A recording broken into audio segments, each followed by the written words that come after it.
Teka lang, ha? Parang napaka-defensive mo naman, Senador Bongo. Wala naman nagsasabi na, kasama ka dyan sa kartel ng mga walang hiya. Basta wala naman nangyari, siguro okay na kayo. Vice Chair ka pa naman ng Senate Blue Ribbon Committee. Kaya may naalala ko.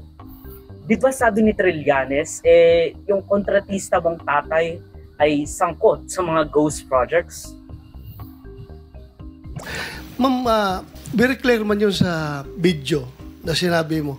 Kung kailan kayo kumita ng malaki, sabi mo, noong nag-DPWH na kami. Gusto mong i-attribute yung wealth ninyo going back noon pa sa tatay mo, noong nagsimula kayo ganon.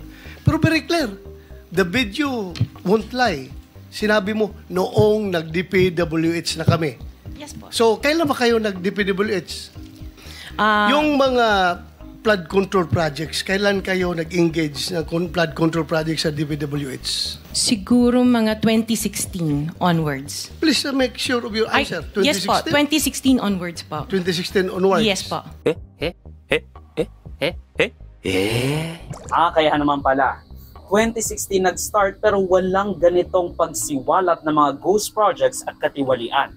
With Mark Villar serving the rest of his 6-year term.